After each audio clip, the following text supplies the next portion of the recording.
This is the kind of sign a woman would bring. Unconditional love is global security. I wish you were in Tehran with your sign. I wish you had that freedom. If that's all it takes, take it to them.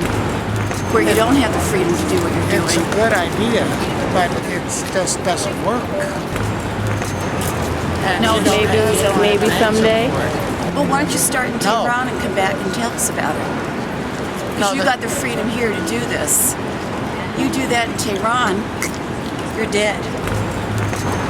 Yeah, and you don't have any answer to that question. You just believe in this fairy tale that it's not going to happen. Ever? Never. Really? You come There'll back from always be Tehran. evilness in this world. You know that. Is that for real? Yes. You think so? Absolutely. Where was World War II? Where was World War I? And this is now. Yeah. And you come back from Tehran and you meet me at my apartment in Battery Park City with that smile and tell me what love you found over there. And When you can bring it home. And that has no coverage or practicality, or it's a fairy tale that you're living that you're never going to see. You can't have unconditional love because there's those who will not do the same that you'd like to see done. Which is a wonderful thought. No matter But just what you take it do. to them first. Because you can walk here all you want. And that does no constructive good, that sign. Where these people lost their people. We almost lost our daughter. Yeah, this does no good. So.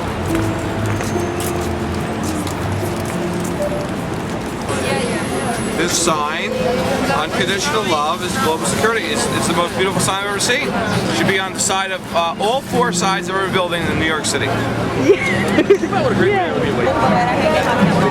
what I'm talking about. Yeah? I think we should talk about it some more. I think there's enough talk. Action. I'm for action. I'm being filmed and answering a couple of questions. So you just try to express your feeling by this ball. And I found that a lot of people are very angry. So it's like this is actually the only solution to the problem. That's the best sign yet. I completely agree with the sign this lady is carrying. It's the only sign that makes sense. What's the likelihood of that? 100%. You think so? That we will have unconditional love, like from everyone, and all the hate and all that stuff will go away? How does that happen when people keep killing each other and we have policies that persist? How does unconditional love operate in a world like this? But in a world of diversity, where there are factions and people with special interest, and people who have an interest in holding the reins and setting the conditions for everyone else, what's the likelihood of unconditional love being like a pandemic? If you look at the American media, for instance, and their coverage of world events, Right. there is a bias. There is a big bias, and there's a huge disparity between the voice of the people they're reporting about and their contingent's desire to put forth something else. So that is arbitrary. When you have that, when you have a media machine that's just increasing in that direction, what do you think there's pretty much hope for, like the existence of unconditional love as global security? That's awfully ambitious. I mean, it's the highest ideal to have, but in terms of the feasibility of that or the probability that we'll have that, I think it's very far. It's one of those dying wishes that you take with you. Think so? And of course, to stop having it is to have an uglier world. But I mean, So I'll hold on to it. of course, most definitely. I think that would work. Unconditional love.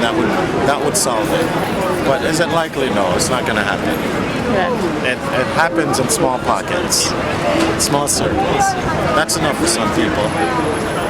Yeah. What's enough for you? What's in what for me? What's enough for you in terms of where would you settle? Where do you think? Well, the world is okay now. It's like that condition is. I can see it. When all of those small pockets turn into one big pocket. Awesome. Awesome. That sounds like something Jesus said. Or Like would who have said? Jesus. Yeah. Very, very good. Yeah, you're really good. I think Thank you. I want to read your sign.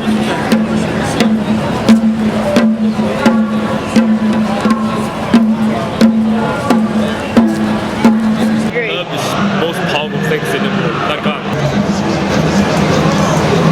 Thank you so much. Thank you. The sun I've seen today. Unconditional love is global security. Well, that's a lot of words. That global security is what I'm talking about. Yes. Love is I love the people.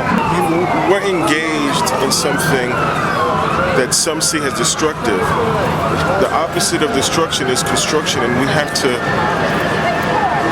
look at this as an opportunity to engage each other, you know, to see about where we're coming from, to resolve those differences that could cause something like this. So when I come down here and the first sign I see is that, you know, unconditional love is global security, that tells me if we love each other all over the world, then we won't have this type of situation. So, you know, some people still 5 years later are viewing this moment as a time for revenge. And I'm trying to view it as a time for us to come together and grow and love each other. Because even the young men who are involved with these groups, they're looking to make an impact. They're looking to make a difference. There's a level of frustration there, and you have to engage them, you know, on a more cellular level. I don't think, you know, folks are just born with this notion that I'm going to go kill someone. You know, we have to have a conversation, and we're not having a conversation. You know, so when I come here and I see that sign, I go, that's where it is. It's so simple, but it's not easy. It's so simple, but it's not easy. It's different when coming tomorrow because we're not going to have the same crowd. But coming today, you know, I think any little bit helps. So I thank you, you know, for your courage to come down and stand here with that sign. I think that's beautiful, and you know, especially for everyone walking to the west side, they can see that. I think it really makes them think.